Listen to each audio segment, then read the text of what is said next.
Hey y'all, welcome to Biblical Storytells, and that's with a T-E-L-L-S, because indeed I'm going to tell it all. So y'all, we're going to talk about Naaman's servant girl, okay? This is a young lady who was captured. When they went to war, battle, or whatnot, this young lady was captured, and she had to become a servant girl to pretty much his wife, okay? She became a servant girl to his wife. Now, the guy Naaman, he had leprosy. And so she told his wife that, pretty much he should go to where the man of God is at. And she's talking about, the man of God he saw was Elisha. There's a man of God in Atlanta, Samaria. So pretty much, make a long story short, he did that. And by her knowing about man of God, she was able to share that type of faith with him about what a man of God could do. And by her kind words and her suggestion about him going to see man of God, mind you, they wasn't even into all that, you know what I'm saying? But she chose to share pretty much her faith low key, you know what I'm saying, in the sense that, hey, it's a man of God somewhere, and she know that he's, he got that good relationship with G-O-D, and basically she just believe in God. And she believe in God, and she respect the holy man pretty much when you think about it, because, she suggested. And by the goodness of what she had did, that man not only did get healed, he got humbled too. Because first of all, this story is bomb.com and good, because he went to go see the king, and the king was mad. So the prophet Elisha was like, send him to me. And the man thought that, since who he was, the prophet was going to come out and just meet him and wave something in the air and just magically just heal him and something like that. And no, he didn't get that. Elisha sent his servant like, go ahead and tell him this. And the man, the servant, his servant went pretty much told him that you need to go dip yourself in some waters. And Naaman was like, well, like basically his rivers is way cleaner than the rivers where he's at. Make a long story short, his people was like, just go ahead and do it, because he was stomping. He just stomped away, angry, mad. He didn't want to go do what the prophet said, but he ended up doing it. His people was like, you would have did something way harder than this. Just go do this and be whole. So he dipped himself in the Jordan. Wow. I'm good, y'all. Talking too fast. Excuse me, y'all. I'm about to cut that out.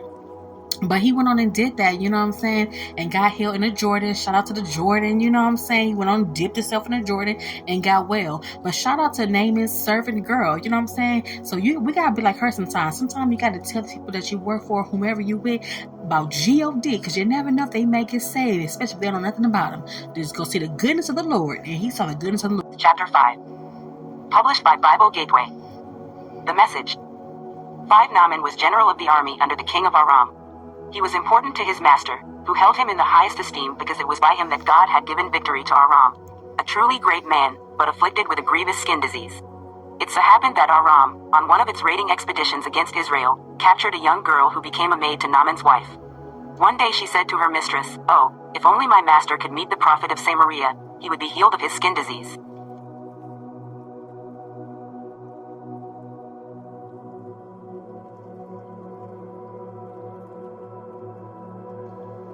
Naaman delivered the letter to the king of Israel. The letter read, "When you get this letter, you'll know that I've personally sent my servant Naaman to you. Heal him of his skin disease." When the king of Israel read the letter, he was terribly upset, ripping his robe to pieces. He said, "Am I a God with the power to bring death or life that I get orders to heal this man from his disease? What's going on here? That king's trying to pick a fight, that's what." Elisha the man of God heard what had happened, that the king of Israel was so distressed that he'd ripped his robe to shreds. He sent word to the king, "Why are you so upset, ripping your robe like this? Send him to me so he'll learn that there's a prophet in Israel."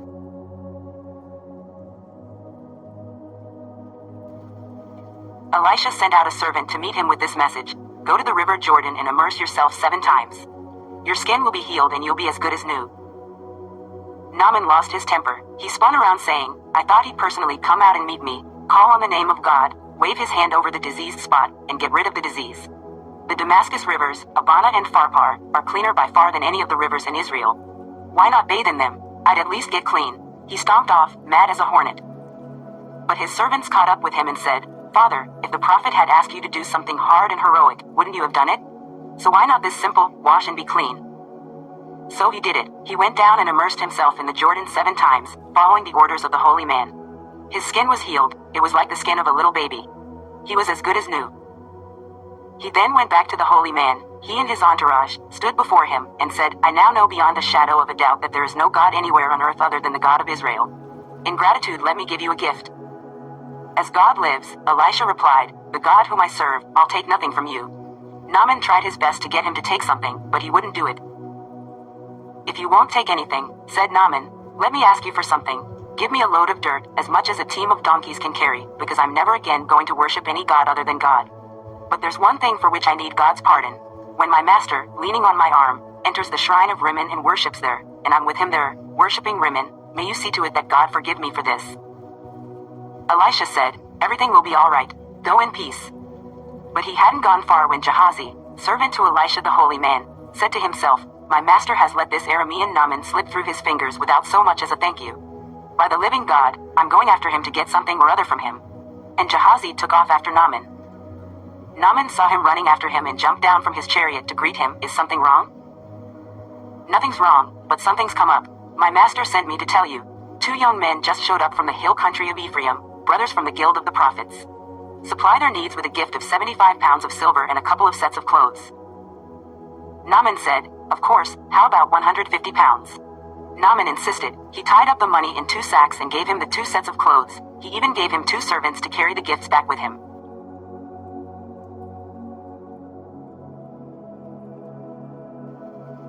Elisha said, "Didn't you know I was with you in spirit when that man stepped down from his chariot to greet you? Tell me, is this a time to look after yourself, lining your pockets with gifts? Naaman's skin disease will now infect you and your family, with no relief in sight." Gehazi walked away, his skin flaky and white like snow.